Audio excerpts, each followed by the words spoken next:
are tuning in to the new pop-up series. It's less pop-up-ish, okay, than I originally planned, but still, it's called So That's My Business.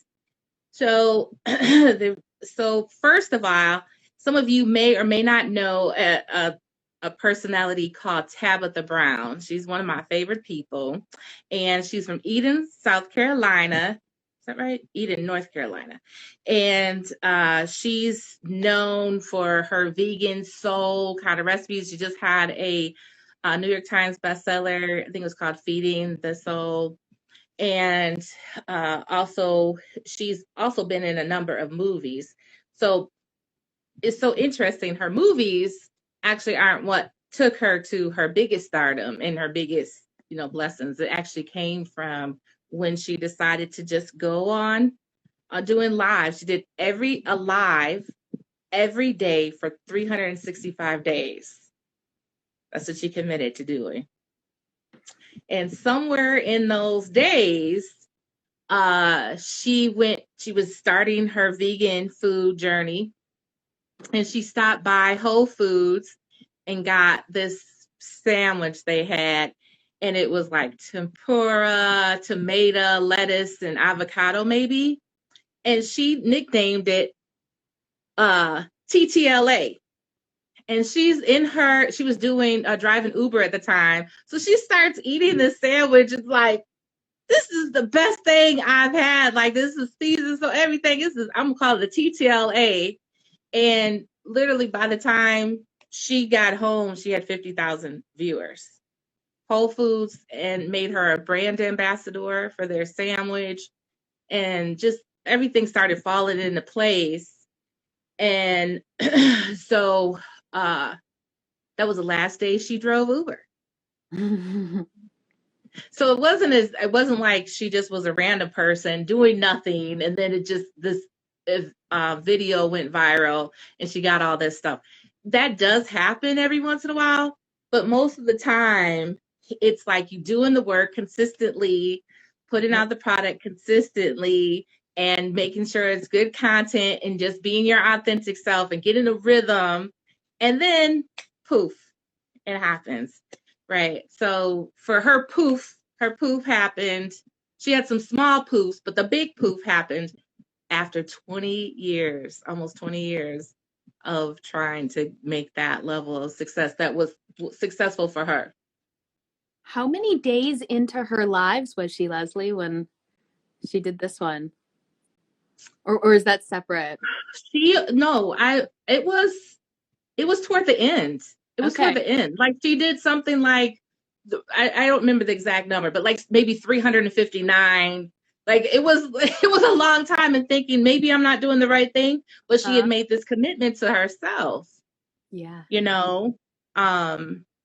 So this February makes 10 years that I've been in business. So throughout the month, I've been looking at how I can strengthen communication with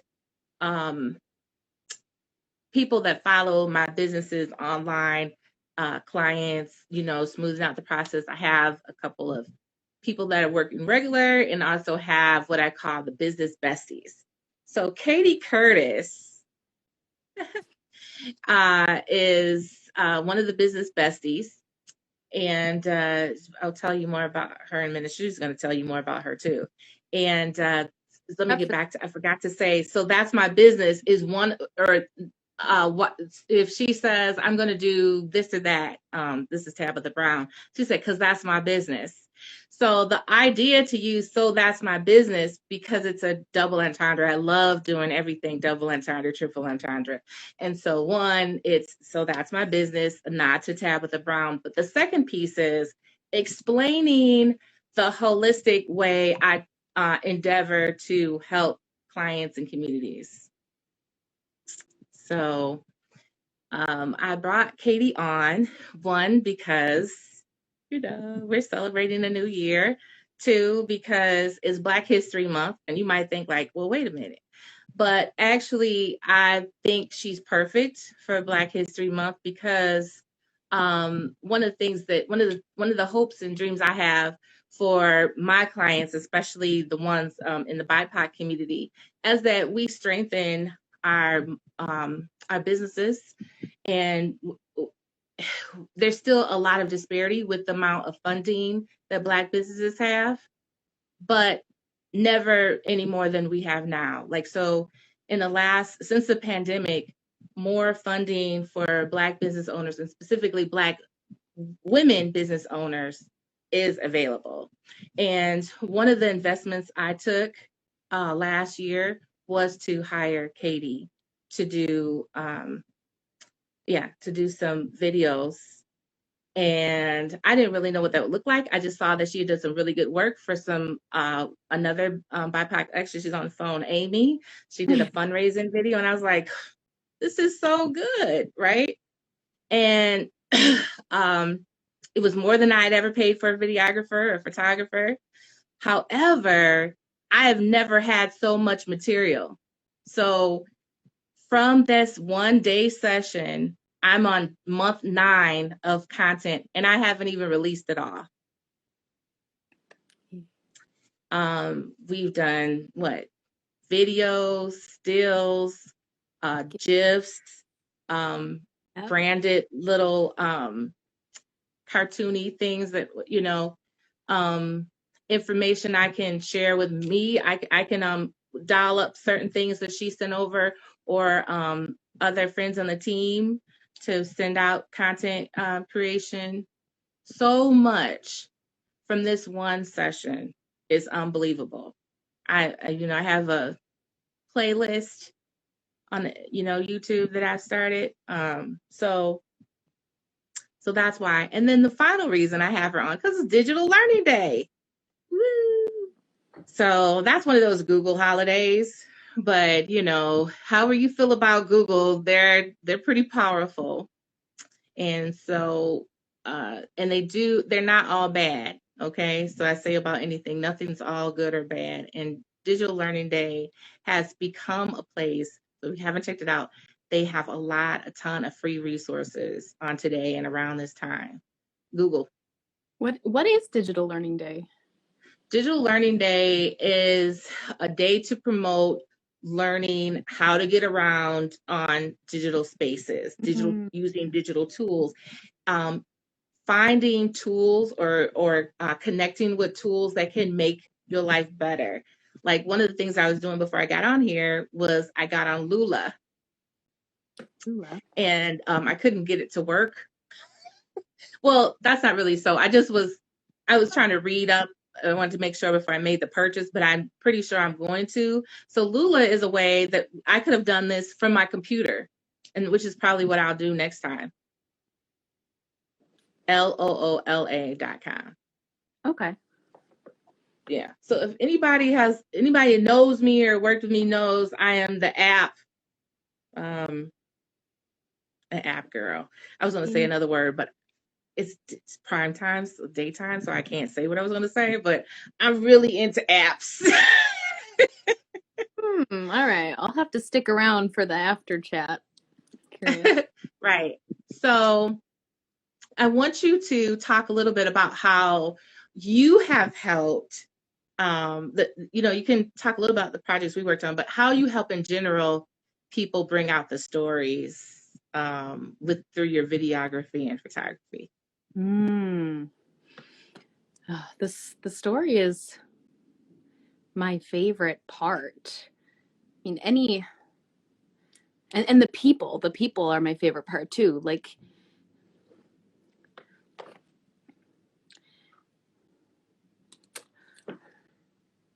how do I want to? I've been giving this a lot of thought. I've been really trying to dig into what is my why, what is my, as Leslie and I talked about, our ikigai, and I haven't gotten entire clarity on it. But it has something to do with the people and something to do with connection. And I've felt, through my kind of career making videos, this disconnect between all of these videographers who are doing just such spectacular stuff. Like their technique is on point, and like, how did they think to do that? And you look at the behind the scenes, and it's just insane. And like, I get a little of this imposter syndrome, this kind of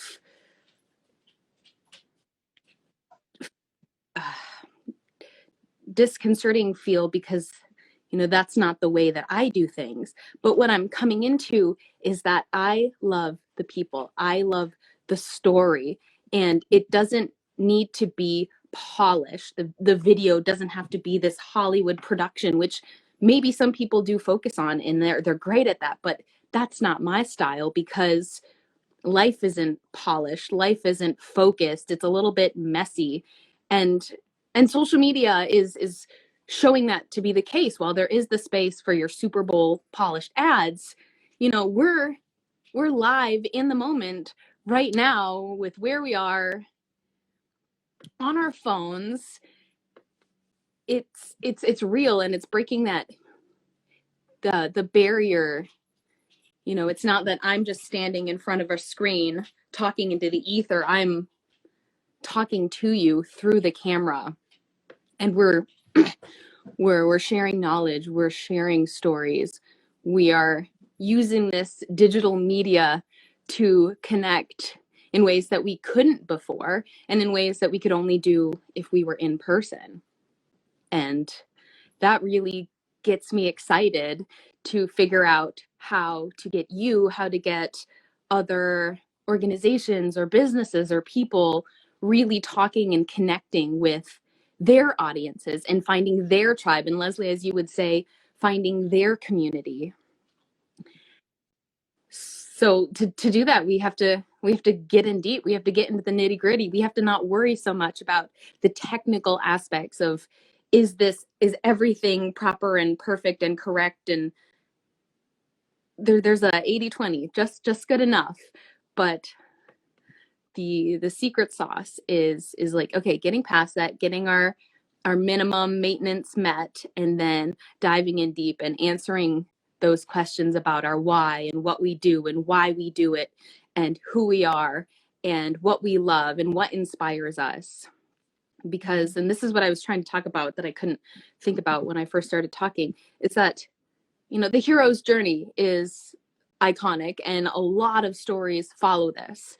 I look it up because I don't remember exactly the breakdown, but it's super common. A lot of stories follow that, and yet we still like enjoying it because every time it's told, the storyteller tells it in a different way. They have their different flair to it. They add things, and that's us. We're all living kind of these similar lives, but we all have our own stories. We have our own flares. We have our own takes. We've had our own experiences, and sharing them on video with each other is super exciting. And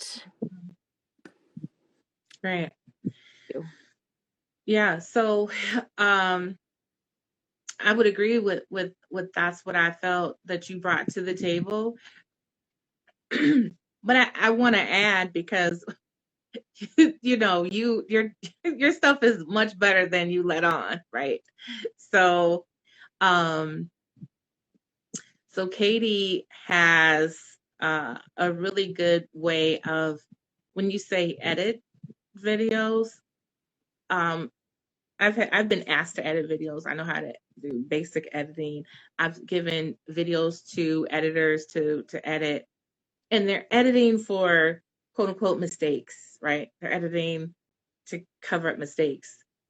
When I felt like the videos that she came up with, she was editing to make sure the story was clear. And so it made me think of a friend of mine's cousin shared a quote recently by Paul Caponegro, and I actually put it in here in the chat. It says, it's one thing to make a picture of what a person looks like. It's another thing to make a portrait of who they are. And so I've consistently felt that, not only with, so she's done direct videos from me, but she's also done one, like I said, for Amy. And she also has helped one of my clients or helped edit a video for a client. And each time I'm like, oh, wow, you know, um, I'm an old school storyteller, you know, so sometimes I like have to like bring you into it, you know, I have to do the introduction into it. And she's like able to tighten it up, but without taking away the essence of what I was trying to explain, why I was explaining what I was explaining, you know. And I think um, this is my experience, that happens a lot to women, and especially to Black women, that when we speak, we are interrupted, we are cut off, we are misunderstood. If we can't say what we have to say quickly enough, someone will interject what they thought that I meant. Um, I've been in spaces where, um, you know, that wrap it up kind of feel is there, and I'm just more of a porch talker, right? I think it's okay sometimes to have succinct messaging, and that's important too. But when you're trying to capture a story, you have to listen to the full story in order to take out the nugget. And so that's one of the things that that I really enjoy working with her. So moving on to the next piece, Katie, and you can, if you wanted to add something, you can always interject. Um, is working with Katie, I have learned more about, it was kind of, she alluded to it, like not having everything perfect. And I felt confident enough to take things, and Amy too. I have to shout out to Amy. I've been a lot more confident with doing graphics and video myself than I ever have. And part of that is because I always felt like, you know, I was focused so much on the technical aspects, like, this picture is okay, but it's not, you know, whatever. So Amy helped create like a real branding graphic look. And then Katie took that and took it another step. And so I have like a spin-off look for the video stuff, you know, like a slightly different font and like a different, you know, kind of standout. And I thought that was just, you know, it's great. So when I go in there and I'm like, oh, okay, I need to think I'm not starting from scratch. And so Ooh. when I'm thinking about, you know, a lot of, oh, go ahead. I'm okay. Maybe we'll just bookmark this, but I feel like this is an opportunity Yeah. to bring in Kofa, because you're talking about the not starting from scratch. Oh, yes. Yes, I will. Yeah, let me do that too. So I wanted to, um, I can't say this enough to people. It took me to my 9th year before I started really investing in, actually my 8th year. And it was the pandemic. The pandemic, I was, I found myself with more clients than I'd ever had. So it was a great time there. But then I also had, you know, a 5-year-old, well, actually a 4-year-old at the time, a 4-year-old that I'm trying to homeschool through preschool programs and network and then keep us safe. It was a lot. And so I had to pay like a regular person to help. And what it did was it slowed me down, right? It slowed me down. So I had to think about, because I did everything myself most of the time. So I didn't think about how to explain to somebody how to get to the files on the drive. I just, you know, or where the starting contract language was, or, you know, whatever it was. So it's really been like I'm restarting, like, and this has been, you know, a couple years now. I'm restarting and doing I'm still doing my regular client work and my normal administration work, but I'm also kind of reaching back. And that's what I think she was given the flag for, is that in the last couple years, I think it started with a church service. I'm sure it did. It was a couple maybe 2 or 3 years ago, it was before the pandemic, we had a Sankofa Sunday at church. And I was brought up Christian, and so sometimes in Black Christian at that, and so sometimes there's a disconnect with, if you bring in like kind of indigenous beliefs, like, okay, that's not what we should be doing. And so the way that our pastor explained it, um, it gave me the green light to embrace what I had already been feeling, which, and in a way that I could still be, true to both belief systems, which is that, yes, we should be looking forward and everything and not dwelling on the past. But Sankofa really is it's an African concept of West African concept, and kind of image you usually see is of a Sankofa bird. And the Sankofa bird has the feet going forward, but the mouth has a little pearl that it's getting from the past, looking back. And that pearl is wisdom from your past, right? And so depending on how you review that, it might be from the ancestors, or it might be a pearl from your past lives, or, past, when I say past lives, like your past iterations of yourself, right? So I'm not the same person I was 10 years ago, or the person I was 20 years ago. But there's a constant push in Western society to like push forward, new me, new year, new me, whatever. But as you new year, new me, looking back and like, oh, what did I learn from that? So it's a weird kind of balance, and I'm still shaky with it, but I've just been pushed into this journey. And so I've applied it, to kind of every aspect of my life, including Let's Go Social. And this 10th year, getting prepared for the 10th year, has been a perfect time to think about what I've learned along the way as I'm looking for it. I'm always looking for what's new. I spend a lot of time, learning new items, new apps, new tools, because, look, you got Katie, she ain't even 30 yet, right? So I have to keep up with these little girls, right? so I'm just messing with you. I just have to keep up. So as I'm doing that, what makes me stand out, it's not a deficit to grow older, right? Mm-hmm. It's actually, an asset. So I have this asset of what I've learned, what I have, not just in book knowledge, right? But also what I've learned through experiences, lived experiences, and bringing that forward. And so, which is why if you go to any of my websites right now, they're all say in progress, because I made the conscious decision after I tried to do a triple launch last June, and kind of like in the course of 30 days, I lost 3 close family members, right? So I was like, okay, so maybe this is a sign that this isn't the right time. But moreover, what I found out is I was rushing everything. So now I'm taking my time. And so the basic information is there, and then I'll add on.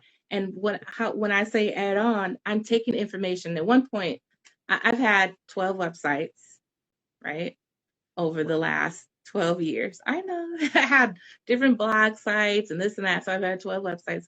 So I'm pulling out what is still relevant, getting rid of what isn't, right? And bringing those things forward. And it's a process, and I am allowing myself to enjoy it.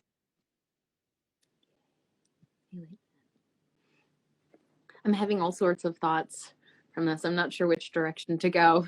Yeah. Bill, dish.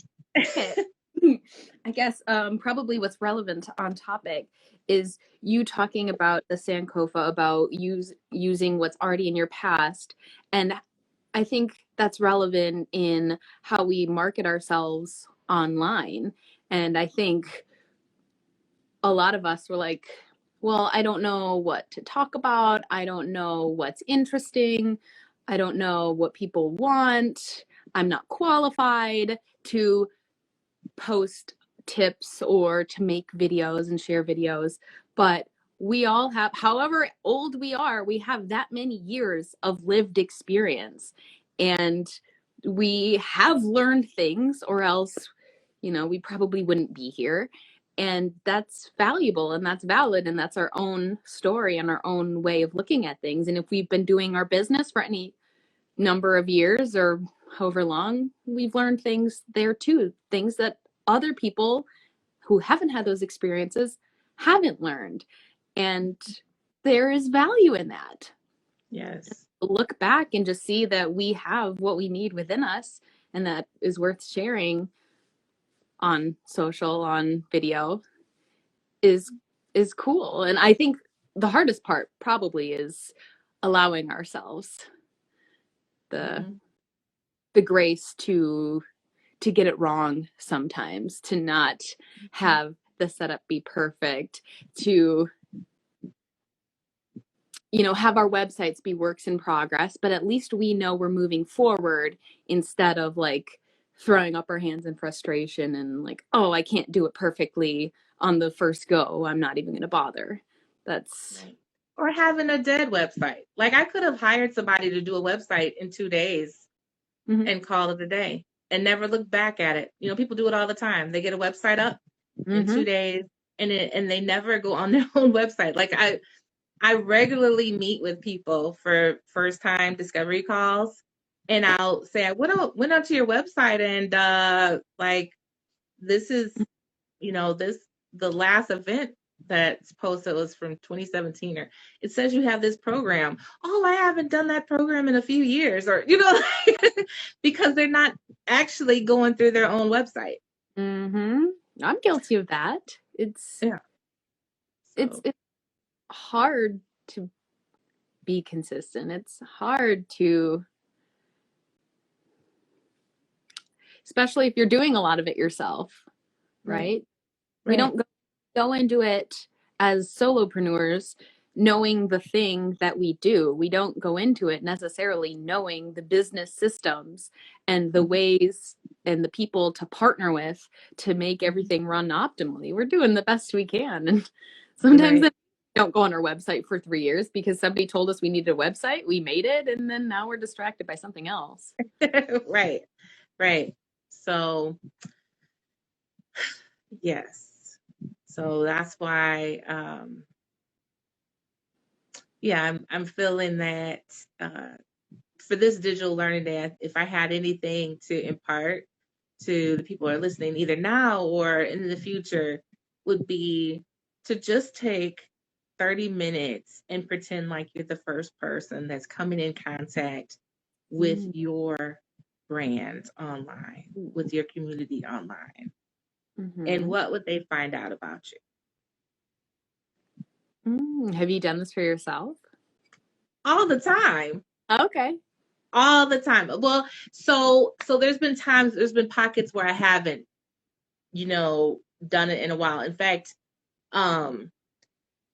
so I didn't, for instance, I was just barely pushing the first few years. I had different things going on. And then when I went on maternity leave, I had, more time to look. And so I was getting really frustrated because I saw all these things that needed to be changed and weren't right. But I didn't have the strength to, or, I had so much to juggle. So what I did was started writing a list of and started, it went from a list to a dream of what I wanted to look like. And when I started envisioning that, it didn't look like anything like, so the issue of why I wasn't updating my website, because my website wasn't me. Like it was interesting, it was enough to get people to see that I had a presence, but it didn't encapsulate who I was and where I wanted to go, and it wasn't reaching the people that necessarily I wanted to that would energize me, Why do you think that was?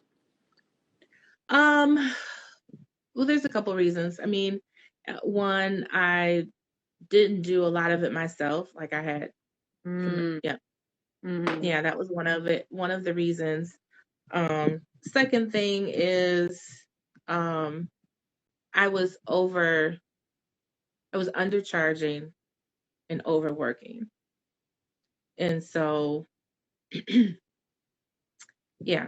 And so when you're doing that, you're always in emergency mode. Yeah. Yeah. So, is there any last thought that you'd like to share with folks? Okay. Man, I feel like we didn't even touch on our notes. Like, right. Okay, well, wait. I know. What time is it? okay, then I want to comment on that because what you had said is your website wasn't designed by you, therefore it wasn't reflective of you. But what we talked about yesterday was learning to trust your professional. Right. So I think, it kind of ties in because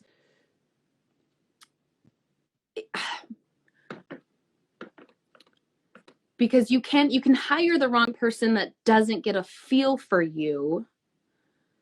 How do I want to put this?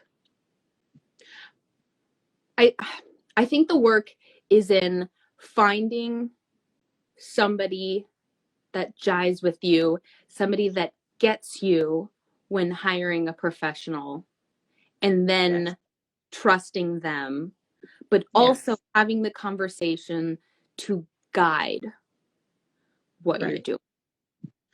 Right. And so I'm so glad you brought that up. So